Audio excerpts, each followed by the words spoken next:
Hi friends! Telangana రాష్ట్ర రైతులందరికీ ఆంధ్రప్రదేశ్ శుభవార్త. రైతు బంధు డబ్బులు, అలాగే రుణమాఫీ డబ్బులు మరి ఎప్పుడు పడబోతున్నాయి? అలాగే 6 గ్యారంటీల్లో ఇప్పుడు 3 పథకాలైతే మనకైతే విడుదల కాబోతున్నాయి. అవేం పథకాలంటే మహాలక్ష్మి స్కీమ్ ద్వారా 2500, అలాగే కరెంటు బిల్లు ఫ్రీ, 500కి సిలిండరు. తెలుసుకునే ముందు ఒక లైక్ అయితే చేయండి. అలాగే ఆసరా చేయూత పెన్షన్ కూడా మరి ఎప్పుడు పెంపు చేస్తున్నారు? కొత్త వారికి, పాత వారికి ఎప్పుడు పెంచుతున్నారు? తెలుసుకునే ముందు ఒక లైక్, షేర్, సబ్స్క్రైబ్ మాత్రం చేయండి. లైక్ చేయడం వల్ల బూస్టప్ అవుతుంది వీడియో అనేది. ఇక లేట్ చేయకుండా అయితే వీడియోలోకి అయితే వెళ్ళిపోదాం ఫ్రెండ్స్. ప్రతి ఒక్క రైతులకైతే రైతులందరికీ కూడా రైతు బంధు డబ్బులు అయితే వస్తున్నాయండి. 3-4 ఎకరాల వరకు అయితే ప్రస్తుతానికైతే ప్రతి ఒక్కరికి కూడా ప్రతి జిల్లాలో కూడా పడ్డాయండి. కొంతమందికి పడకపోవడానికి కారణాలు ఏంటో నేను తెలియజేస్తాను. చివరి వరకు ఈ వీడియో అనేది స్కిప్ చేయకుండా చూస్తేనే మీకు అర్థమవుతుంది. వివరాలు అనేది పూర్తిగా తెలుస్తాయి. లేకపోతే స్కిప్ చేసి మాత్రం తెలియదండి.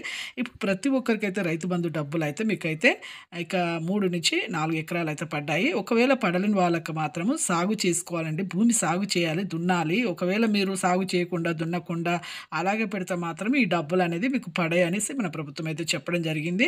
ఇప్పుడు రూ. 5,000 అయితే ఇప్పుడు ఎకరానికైతే రావడం జరుగుతుంది. రాబోయే రోజుల్లో 7,500 కూడా ఎకరానికి రాబోతాయి. ఇక రానున్న రోజుల్లో మీకైతే ఇక 15 ఎకరాల వరకైతే పడబోతున్నాయండి. అలాగే ప్రతి ఒక్క రైతుకు రుణమాఫీ డబ్బులు కూడా 2,00,000 వరకైతే విడుదల కాబోతున్నాయి. ఒకే దఫాలో 2,00,000 అన్నారు కానీ, ఇప్పుడు డబ్బులు ప్రస్తుతానికి తక్కువగా ఉండడం వల్ల ప్రభుత్వం అయితే ఖర్చులుకు ఇబ్బందిగా ఇప్పుడు అప్పులు తీసుకొచ్చి చేయడం 2,00,00,000 ఇలా చేయడం జరుగుతుంది కాబట్టి, ఒకే దఫాలో కాకుండా 4 విడతలుగా మాత్రం 50,000 చొప్పున 2,00,000 అయితే చేయడం జరుగుతుంది. అలాగే current bill free. Current bill free కూడా మీకు ప్రతి ఒక్కరికైతే చేయడం జరుగుతుంది. కరెంటు బిల్లు ఫ్రీ అయితే ఇస్తున్నారు. ఇంకా ఇప్పుడు 200 యూనిట్స్‌కు కరెంట్ బిల్ అయితే ఫ్రీగా అయితే చేస్తున్నారండి. ఇంటింటికి సర్వే చేస్తారు. ఆధార్ కార్డ్, రేషన్ కార్డ్ ఇవన్నీ చూయించండి. అలాగే 500కి సిలిండర్ అనేది కూడా ఇవ్వడం జరుగుతుంది. అలాగే ప్రతి ఒక్కరికి 500 సిలిండర్ కూడా ఆధార్ కార్డ్, రేషన్ కార్డు అలాగే మీకు ప్రతి ఒక్కరైతే చూయించాలి. అలాగే మీకు ఎంతోమంది గ్యాస్ సిలిండర్‌కు 90,00,000 మంది అప్లికేషన్స్ పెట్టుకున్నారు. అందులో కొంతమందికైతే శాంక్షన్ అవ్వడం జరుగుతుంది. రానున్న రోజుల్లో ఆవాజ్ యోజన పథకం ద్వారా కేంద్ర ప్రభుత్వం నుంచి మన ప్రధానమంత్రి 5, 6 సిలిండర్ కూడా ఇవ్వడం జరుగుతుంది. అలాగే మహాలక్ష్మి స్కీమ్ ద్వారా వచ్చే 2,500 ప్రతి నెల వీళ్ళకైతే రావడం జరుగుతుంది. ఇక ఈ నెల నుండి 25 నుంచి అయితే రావడం జరుగుతుందండి. ప్రతి ఒక్క 2,500 అయితే వీళ్ళు సర్టిఫికేట్స్ అయితే ఇంటిని సర్వే చేసినప్పుడు అయితే ఖచ్చితంగా అయితే మీకు ప్రాపర్టీస్ ఏమైనా ఉన్నాయా చెక్ చేస్తారు. క్యాస్ట్ రేట్ చెక్ చేస్తారు. అందుకే రేషన్ కార్డు, ఆధార్ కార్డు, మీ మొబైల్ నెంబర్ అయితే మీ పేరు మీదే ఉండాలి. అలాగే మీ మ్యారేజ్ సర్టిఫికేట్ ఉండాలి. అలాగే రేషన్ కార్డు ఇవన్నీ కూడా చూయించండి. అలాగే క్యాస్ట్ ఇన్‌కమ్ అయితే ఖచ్చితంగా ఉండాలి. మీ ప్రాపర్టీస్ ఏమైనా ఉన్నాయా ఏంటి అని చెక్ చేస్తారు. Aadhaar card, ration card, phone number, mobile number మీ పేరు మీదనే ఉండాలి.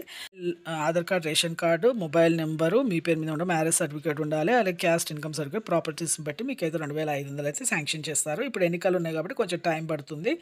అలాగే ఆసరా చేయూత పెన్షన్లు కూడా మీకు ఈ కొత్త వారికి, పాత వారికి, కొత్త వారికి మాత్రం ఇంటిని సర్వే చేసిన తర్వాత రేషన్ కార్డ్, ఆధార్ కార్డ్, సాధారణ సర్టిఫికేట్, కొంతమందికి సర్టిఫికేట్స్ హ్యాండిక్యాప్డ్ అని చెప్పేసి చేస్తున్నారు. వాళ్ళకు కూడా ఎంక్వైరీ చేస్తారు. అలాగే మీకు ఇక మే, జూన్ అవుతుందండి ఈ డబ్బులు పడడానికి. అలాగే మీకు ఇక పాతవారికి కూడా సర్వే చేస్తారు.